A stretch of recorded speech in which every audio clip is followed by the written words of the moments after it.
Good day mga kanitib. Balik po tayo dito sa ating programa sa The Philippine Chicken Digital TV. We're broadcasting dito po sa Technology Business Center sa loob mismo ng campus ng Central Philippine University. Ang CPU po is a private university headed by our President, Reverend Dr. Ernest Howard Aguhoy. Kasama na po ang aming Chairman Board of Trustee, Attorney Peter Corbera. Ito po yung kaibigan, kaakibat po nyo sa palagaan ng Chicken Commercial Scale, si Philippine Chicken. Doc James, for sure. Magandang araw po sa ating mga native all throughout the Philippines, and Eventor OFW that keep on following the Philippine Native Chicken. Thank you for your support. To other followers that we have in South and Southeast Asia, and even the part of the Europe and America, thank you for following the Philippine Native Chicken. We are hoping that the information that we are sharing in this space can be of help in your present endeavor in your respective places. But I know that in places having a similar climatic condition in the Philippines, I know that the technology that we are sharing is also applicable in your own respective place. And hoping those pictures and photos or photos that we are sharing, you can get information on it. And if you want more information, the detailed one, you can visit our website, thephilnativechicken.com. All the information needed on the growing, even housing design, feeding, and others are written in that website. So, yan kasi ang ginawa natin para at least paano po makatulong po tayo sa ating mga native na kung saan po patuloy sa paghahanap ng impormasyon tungkol sa palagaan ng native chicken in commercial scale. Tandaan natin that the information, iba naman kasi ang tawag dito, iba naman kasi ang sitwasyon if raising native chicken in fewer number. However, if raising chicken in a greater number, ang nangyari po, meron po kasi mga kailangan po tayo matutunan. And that is why that we are sharing this information para at least maiwasan na ninyo ang mga failure namin on when we start this project. I know that the project that we have ever since 20 the commercialization, the development of technology packages for commercial production of native chicken. We started it way back then in 2012, 2011 actually, when the Central Philippine University Administration give us fund to start the research on the development of technology packages for commercial production of native chicken. And then up until now, meaning almost 13 years na po tayo on the development of technology. And that is why that kung makikita po nyo sa ating mga page, ating channel, halos yung technology po on the commercial level na.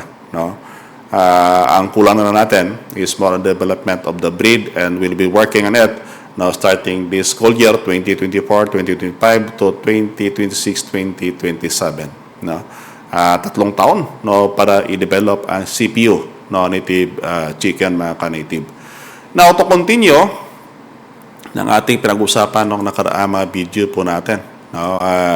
This is more of what I call the lecture series that we have para at least paano po mabigyan po natin kayo ng kaalaman tungkol doon sa pag-establish ng inyong respective native chicken farm.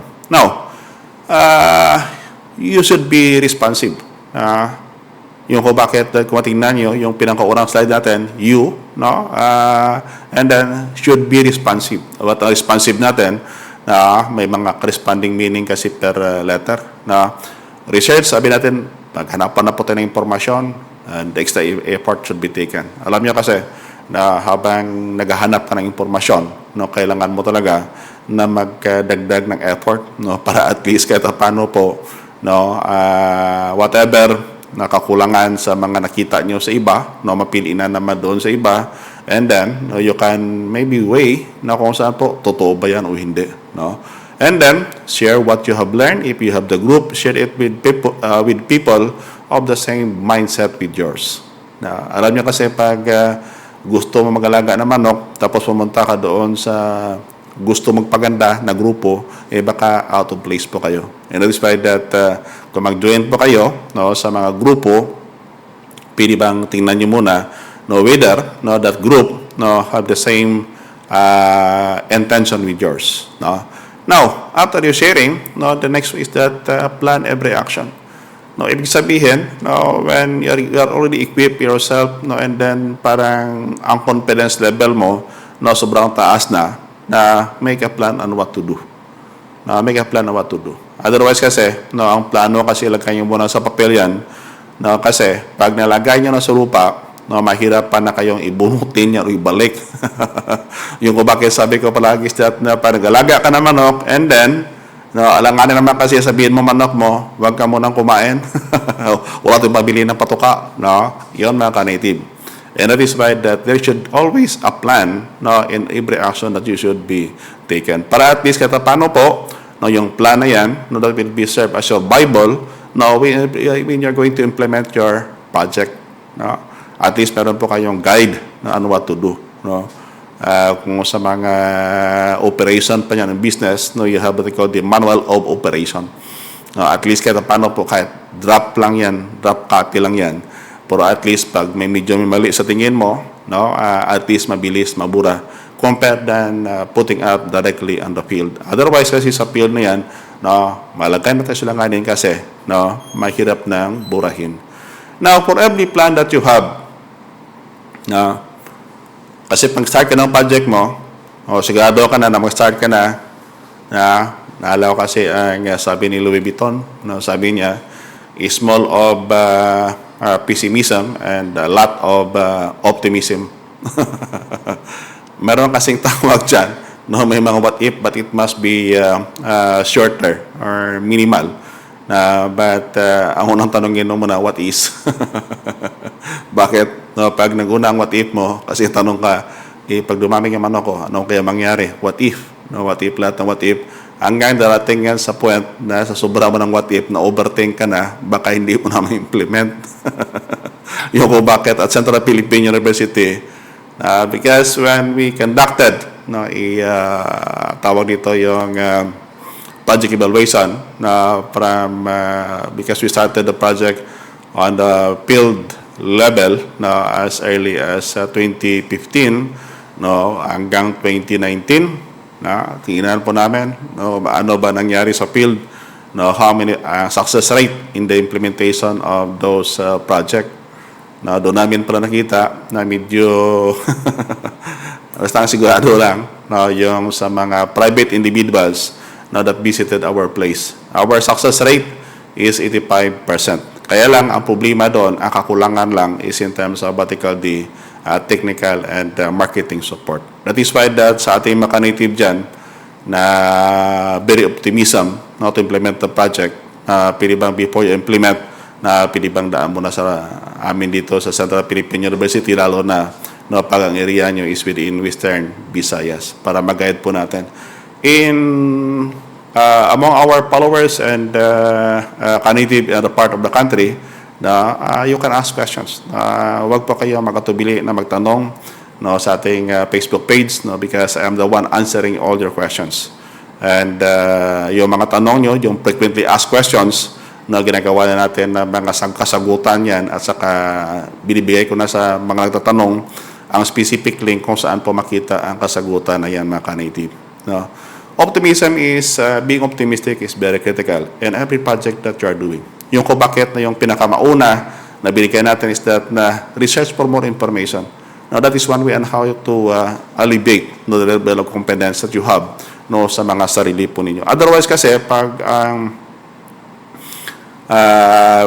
pagka-pessimistic mo na, ang mag-prevail yan sa sarili mo, baka hindi ka na makapag-alaga ng manok. Kung masobrahan ka naman ng optimistic, ang problema natin, baka hindi ka ganun ka-equip, and then nag-alaga ka agad. Tandaan po natin, mga pera na binubuhos po natin sa project na to, hindi mo na pwede balik sa bulsa mo. Yung kung bakit natandaan ko lang kasi sabi ni Louis Vuitton, is small of pessimism and a greater of optimism. Kasi pag sinabi mo kasing optimism, what is the problem? Pero pag naging pessimistic ka, what if? Minsan kasi sa paggawa ng business plan, no, kailangan mo kasi ng what if, that is what I call the sensitivity analysis, no, para at least no, makaprepare ka if ever no, the situation will occur. Yan ang kasi maka-native. So, meaning that in doing so, your project, make sure that you are optimistic enough.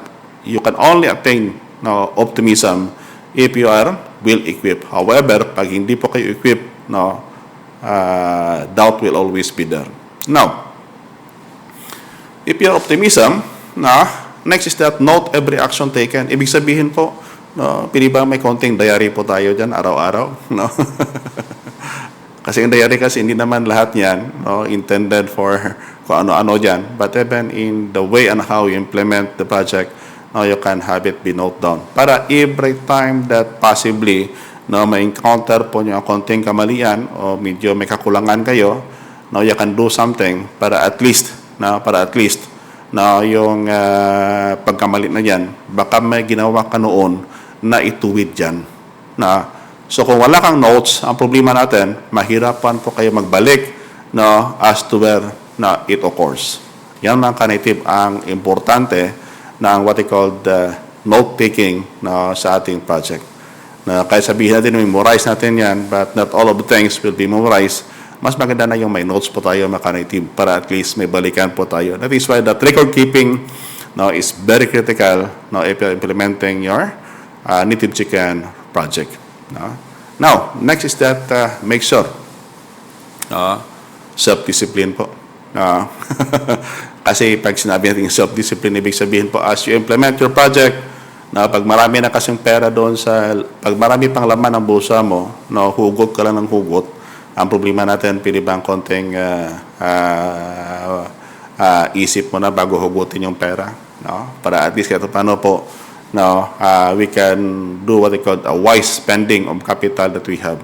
Otherwise, no, if hindi po tayo wise enough, no, naalala kasi mga pupunta dito sa CPU, no, kung isuma nila, no, magkano ba, may binibenta naman, kaya lang, kung i-compare mo yung pumapasok sa lumalabas, parang marami yung lumalabas, na, yung kung bakit sabi ko that na pili bang dahan-dahan muna.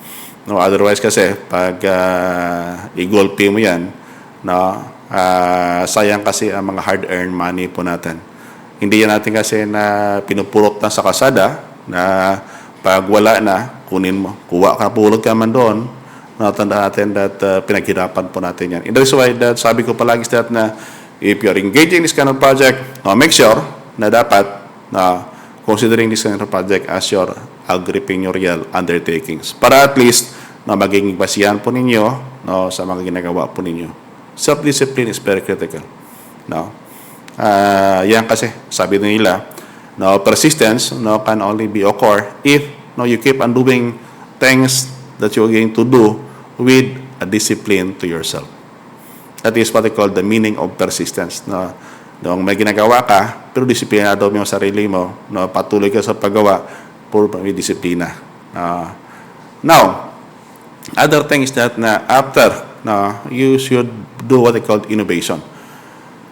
I know that on the first part of doing the researches on the information, yung kung bakit sabi ko is that na pili bang damihan mo muna ang impormasyon na makuha po nyo, analyze po nyo, share po ninyo. No, bakit? Because all those information should be processed.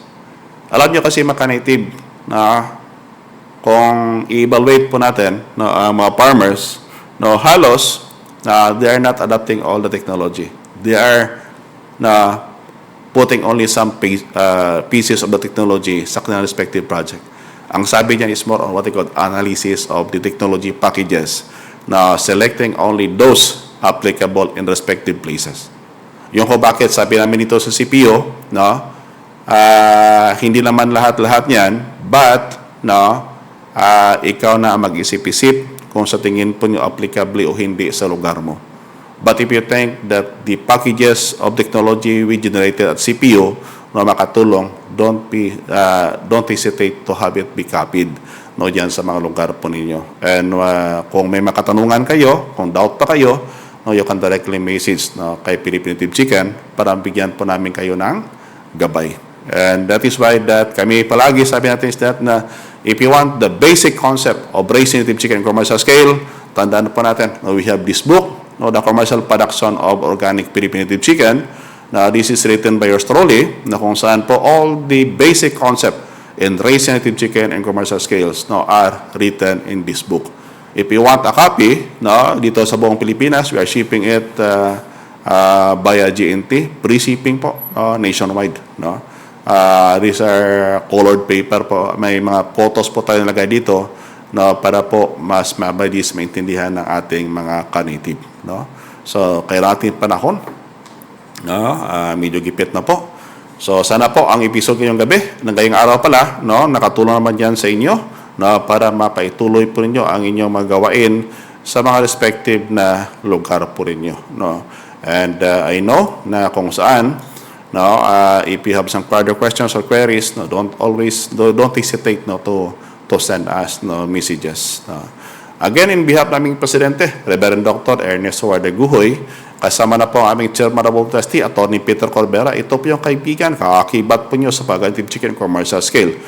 Si Philippine Native Chicken, Doc James for short. God bless and keep safe, and kita naman tayo ulit sa next episode ng ating programa dito po sa The Philippine Native Chicken Digital TV. Tandaan po natin, may pera sa pagsasaka. Ang kailangan lang natin is more about the ideas as to what to do. Again, God bless and keep safe po sa ating lahat.